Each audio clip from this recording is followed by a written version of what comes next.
ডিংবুৰী পথাৰত যোৱা 22 তাৰিখে বনকৰ্মীয়ে দুজন ব্যক্তিক আব্দুল জলিল ক্ৰমে সমীৰুদ্দিনক যিধৰণে হত্যা কৰিছিল আৰু তৎক্ষণাৎভাৱে আমি সংখ্যালঘু সংগ্ৰাম পৰিষদে এই ক্ষেত্ৰত প্ৰতিক্ৰিয়া প্ৰকাশ কৰিছিলোঁ আৰু সোমবাৰৰ দিনাই একদিন পিছতেই জিলা আয়ুক্ত মহোদয় আৰু আৰক্ষী অধীক্ষক মহোদয়ক আমি সংগ্ৰাম পৰিষদৰ জৰিয়তে দিছিলোঁ দাবী সন্মিলিত আমি গোটেইখিনি কাহিনী আমি লিখি এই বিষয়ে আমি অসমৰ মাননীয় মুখ্যমন্ত্ৰী মহোদয়ক আমি অৱগত কৰাইছিলোঁ আৰু আমাৰ বিভিন্ন দল সংগঠনৰ সঁহাৰি জনাই অসমৰ মাননীয় মুখ্যমন্ত্ৰী ডাঙৰীয়াই যিটো তদন্ত ঘোষণা কৰিছিল আৰু সেই তদন্ত বৰ্তমান চলি আছে। আজি আমি সংগ্ৰাম পৰিষদৰ এটি সজাতি দলে ৰূপহী ৰাজচক্ৰ কাৰ্যালয়ত যিটো তদন্তত সহায় সহযোগিতা আমি কৰিছোঁ। আমি সংগ্ৰাম পৰিষদৰ ফালৰ পৰাও উক্ত ঘটনাটো কেনেদৰে সংঘটিত হৈছে বা এই বিষয়ে আমি কি জানো এই বিষয়ে আমি স্পষ্টীকৰণ দিছোঁ লিখিত আকাৰে। আশা কৰিছোঁ যে অনতিপলমে উক্ত ঘটনাৰ যি ঘটনা সংঘটিত হৈছে, আপোনালোকে কৈছে এনকাউণ্টাৰ, আচলতে এনকাউণ্টাৰ নাছিল, পৰিকল্পিতভাৱে বন বিভাগে হত্যা কৰিছিল আমাৰ যিটো দাবী আছিল। আৰু আমি 10 লাখ টকাকৈ পৰিয়ালে ক্ষতিপূৰণ বিচাৰিছিলোঁ।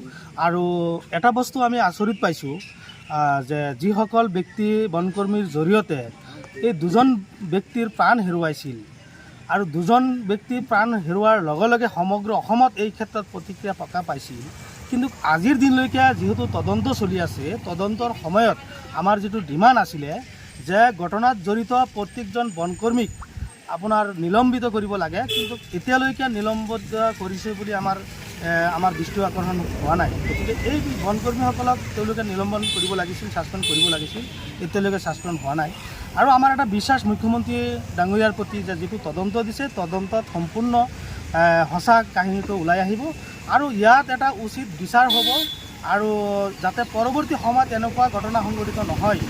আৰু ভুক্তভোগীয়ে বিচৰা, আমি দল সংগঠনে বিচৰা যিটো দাবী, এই দাবী আশা কৰিছোঁ অনতিপলমে পূৰণ হ'ব। আৰু যদি আমাৰ মতে নহয় বা ভুক্তভোগী পৰিয়ালৰ মতে নহয়, কেৱল আমি দেখিছোঁ যে তদন্তৰ নামত বেকু বাওনা, নিশ্চয় আমি এই ক্ষেত্ৰত সংগ্ৰাম পৰিষদে হওক বা বিভিন্ন দল সংগঠনে হওক ইয়াৰ ব্যৱস্থা আমি নিশ্চয় গণতান্ত্ৰিকভাৱে আমি ল'ম। এইখিনি আমাৰ সময় আছে আৰু আমি সম্পূৰ্ণ বিশ্বাস যে যিজন ADC মেজিষ্ট্ৰেট তেখেতে যিটো তদন্ত নিৰপেক্ষভাৱে কৰি আছে, এই ক্ষেত্ৰত আমি আশা কৰিছোঁ যে এই তদন্তৰ জৰিয়তে সমগ্ৰ কাহিনীটো পোহৰলৈ আহিব, নিশ্চয় ভুক্তভোগী ইয়াৰ ন্যায় পাব।